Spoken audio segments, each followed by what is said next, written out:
आणि प्रधानमंत्री नरेंद्रजी मोदी असतील यांच्या नेतृत्वाबद्दल या देशात कोणालाही शंका नाही आहे आणि त्यामुळे त्यांच्या नेतृत्वाशी आकर्षित होऊन अनेक लोकांना आज भारतीय जनता पार्टीशी स्वतःला जोडायचं आहे आणि ते चांगलं काम आहे। परंतु अमीन पटेल हे कालच्या कार्यक्रमात माझ्यासोबत केवळ माझा आणि त्यांचा मतदारसंघ हा बाजूबाजूला आहे, तो जे फ्लायओव्हर जो आहे त्या फ्लायओव्हरच्या खालचं सौंदर्यीकरणाचं काम हे या दोन्ही मतदारसंघात येत होतं आणि त्यामुळे आम्ही एकत्रपणे येऊन हा ब्युटिफिकेशन करून घेत होतो। त्यामुळे या कार्यक्रमासाठी आम्ही एकत्र एका मंचावरती होतो।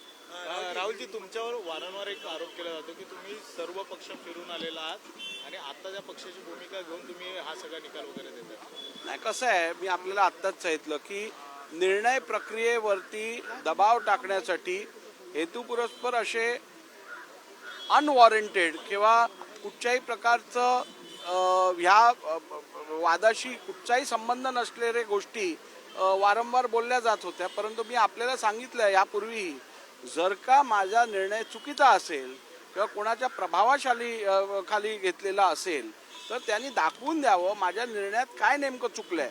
लीगली माझा निर्णय टेनेबल आहे हे त्यांनाही माहिती आहे। मी दिलेला निर्णय हा संपूर्णपणे सुप्रीम कोर्टच्या गाईडलाईन्सच्या आधारावरती दिलेला आहे आणि म्हणूनच केवळ बिनबुडाचे आरोप करणं आणि जजमेंटमध्ये काय चुकलेलं आहे हे न सांगणं हे त्यांच्यासाठी सर्वात सोयीस्कर आहे। परंतु मला खात्री आहे मी दिलेला निर्णय अत्यंत शाश्वत आणि अत्यंत लीगली टेनेबल आणि जस्टिफाइड आहे, त्यामुळे याच्यात कुठचाही बदल होणार नहीं। राहुल जी, आपके खिलाफ एनसीपी के दोनों पार्टियां जो है अदालत में चली गई हैं, क्या कहना आपका? देखिए, अदालत में जाना हर एक व्यक्ति का अधिकार है।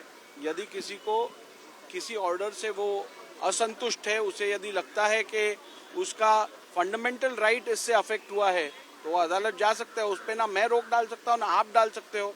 लेकिन अदालत में याचिका दाखिल की यानी मेरा निर्णय गलत हुआ है इसका मतलब ये नहीं होता। मेरा निर्णय ये लीगली टेनेबल, सस्टेनेबल और जस्टिफाइड निर्णय है।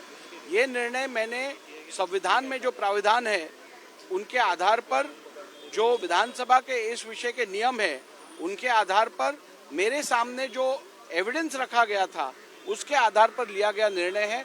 और ये निर्णय देते वक्त मैंने सुप्रीम कोर्ट के फैसले का हर एक पॉइंट का रेफरेंस दिया है और वो कैसे जस्टिफाई होता है इसके बारे में भी मैंने अपने निकाल में निर्णय में बताया है। और इसीलिए मैं समझता हूँ केवल निर्णय प्रक्रिया के ऊपर प्रभाव डालने के लिए ऐसे आरोप किए जाते हैं, लेकिन मैं ऐसे आरोपों से प्रभावित नहीं होता। मैं कानून के दायरे में रहकर जो प्राविधान है उसके आधार पर ही निर्णय देता हूँ। जहाँ तक आरोप करने का सवाल आता है, आप जानते हो जब इलेक्शन कमीशन ने किसी पार्टी के अपेक्षा के अनुसार निर्णय नहीं दिया तो इलेक्शन कमीशन के ऊपर गलत बयान किया गया, कोर्ट्स के ऊपर गलत बयान किया गया, स्पीकर के ऊपर गलत बयान किया। जो इंस्टीट्यूशन इनके मन के खिलाफ निर्णय देती है उस इंस्टीट्यूशन को ये टारगेट करते हैं। अमीन भाई आपके साथ दिखाई दे रहे, क्या इनकमिंग और बढ़ने वाली है? नहीं, देखिए, भारतीय जनता पिछले कुछ दिनों में हमने देखा है कि भारतीय जनता पार्टी के तरफ अनेक लोग काफ़ी सालों से आकर्षित हो रहे थे और इन्होंने प्रधानमंत्री नरेंद्र जी मोदी के नेतृत्व से प्रभावित होकर उनके नेतृत्व को पूरे देश में माना गया है, देश में सेलिब्रेट किया गया है। उसी तरह अनेक नेताओं को भी भारतीय जनता पार्टी से जुड़ना था और पिछले कई दिनों से वो जुड़ रहे हैं, लेकिन अमीन पटेल जी का इससे कोई पॉलिटिकल संबंध नहीं था।